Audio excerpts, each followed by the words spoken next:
pessoal, tudo bem? Vamos falar aqui um pouquinho agora quanto à desoneração da folha de pagamento.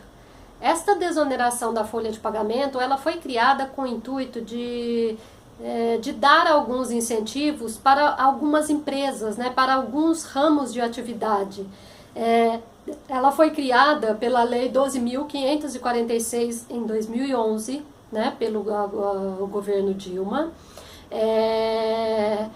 Ela, mediante a esta lei, ela acabou que deu realmente alguns incentivos aí para umas empresas. Porém, outras aí acabaram que foram até um pouco prejudicadas na minha maneira de pensar em relação a esta desoneração. O que acontece? As empresas, né, com a criação desta lei, elas deixaram naquela época de recolher aqueles 20% de INSS da parte patronal, né, sobre a folha de pagamento da empresa, e passou a recolher um percentual sobre o faturamento, sobre a receita bruta da empresa. Então, o que acontece? Para aquelas empresas, né, enquadradas lá na desoneração, que tinha um volume alto de mão de obra, para elas foi ótimo, né? Foi muito bom. Por quê? Dessa forma elas deixaram de pagar 20% da parte da folha de pagar, né, da folha de pagamento, e recolheram lá um percentual determinado por esta lei em cima da receita bruta. Então, fazendo os cálculos, né, até naquela época, via-se que para algumas empresas realmente foi muito benéfico, mas para outras não. O que acontece? Quando esta lei foi criada, eles determinaram, né, percentuais diferentes ali para a aplicação da cobrança desta contribuição do INSS sobre a receita bruta. Então, o que acontece? O comércio tinha lá algumas atividades do comércio, né? Tinha um determinado percentual, a indústria tinha outro determinado percentual, a construção civil também, por exemplo, ela começou lá com percentual de 2%, né? Sobre a receita bruta e tal. Até aí, tudo bem, mas o que acontece? Esta lei, ela não deu opção naquela época para as empresas aderirem a esta desoneração ou não. Então, naquela época, o governo apenas determinou, olha, tais códigos de atividade, né, tais empresas, determinadas atividades estão obrigatoriamente aí na desoneração da folha de pagamento. Só que aí, o que aconteceu? Algumas empresas, algumas atividades foram tributadas lá pela desoneração, obrigatoriamente, naquela época, mas elas tinham uma mão de obra muito pequena, a folha delas, né, o número de funcionários era pequeno, ou seja, o valor que eles pagavam de 20% lá da parte patronal da folha era muito inferior ao que eles estavam pagando do percentual sobre a receita bruta. Então muitos começaram aí a discutir, não pode, não quero, entendeu? E foi aquela confusão. Com isto, esta lei foi sendo modificada, né? Inclusive foi uma confusão danada, aí teve instruções normativas lá no meio da história, teve várias confusões ali que ocorreu nesse período desta desoneração, né? da folha.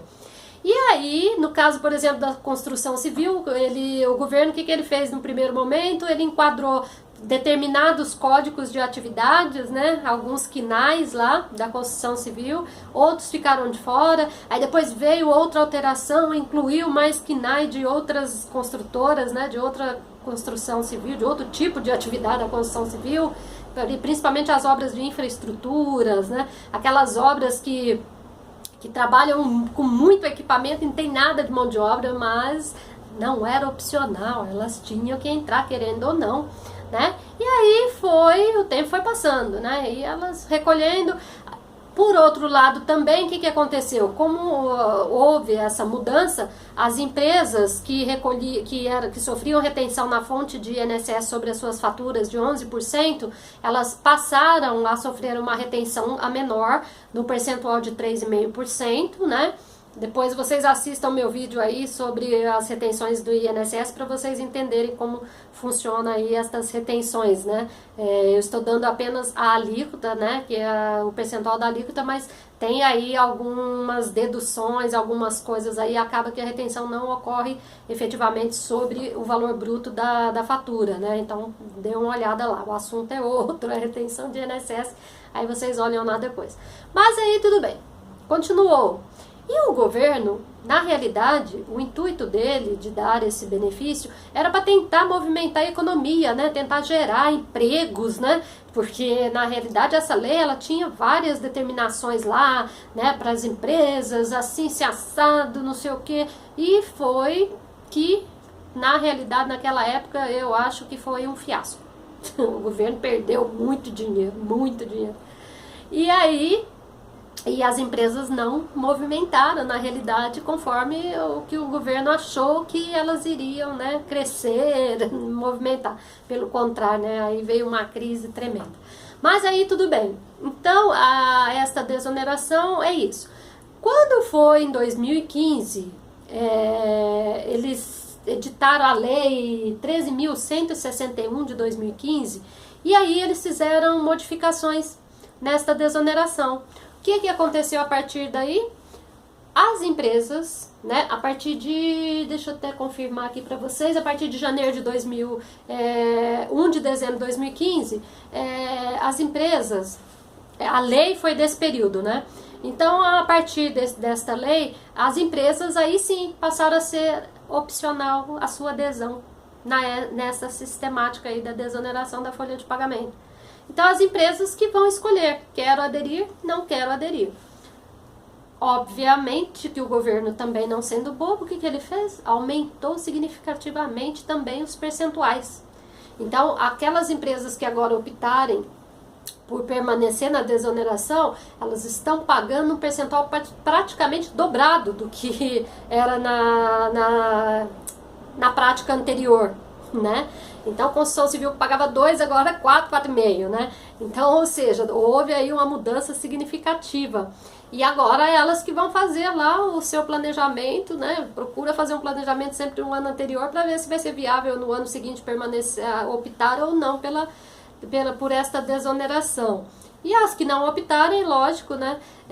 Continuam, né? Pagando lá os 20% da parte patronal sobre a sua folha. E volta a sofrer a retenção na fonte dos 11%. Agora, o que é importante deixar claro aqui para vocês é que uma vez feita a opção, o contribuinte ele terá que seguir até o final daquele ano.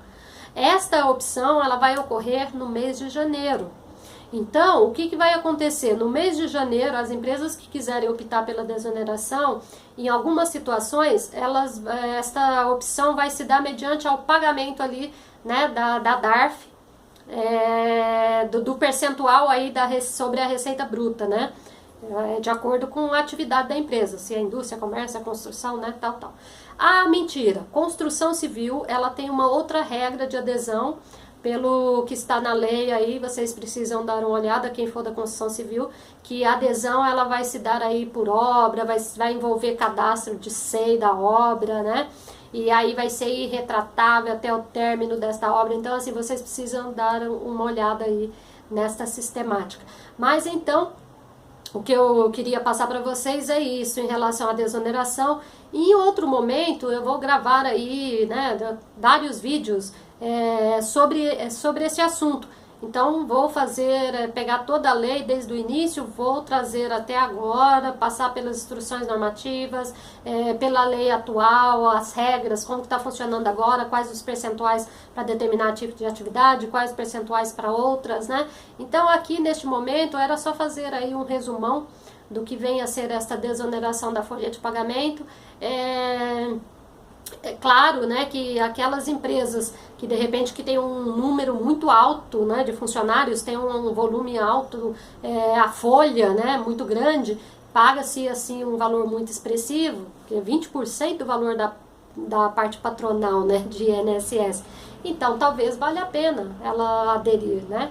Mas tem que fazer esse planejamento direitinho aí para não ter problema. né? Não ter problemas futuros e assim paga o que é justo, o que ela achar que é justo. Mas pelo menos é opcional. Agora, pelo menos assim, ela não está obrigada, né? Que era muito complicado isso aí. Pegar algumas atividades, olha, você a partir de agora vai recolher tal imposto desta forma, assim, sem assado, quer dizer, né? Então, mas é isso. Eu espero que vocês gostem desse vídeo, né? Como tenho recebido aí vários comentários por e-mail, as pessoas estão passando e-mail aí dizendo que os vídeos estão sendo muito produtivos, que tá auxiliando aí, né? Principalmente as pessoas que atuam no operacional do dia a dia. Eu agradeço mais uma vez a atenção de todos. Peço para que se inscrevam aí no meu canal do ladinho. É só ir aí se inscrever no meu canal do YouTube. Desta forma você vai receber sempre aí um comunicado de novos vídeos, né? Para vídeos futuros aí. E também deixe seus comentários que eu vou gostar muito, né? Principalmente saber se vocês estão gostando ou não aí dos vídeos, como que tá indo esses vídeos que estou disponibilizando aí para vocês, né? Contribuindo um pouco com do meu conhecimento aí que eu adquiri no longo desses 25 anos de trabalho. Tá bom? Muito obrigada a todos, então. Até uma próxima. Muito obrigada.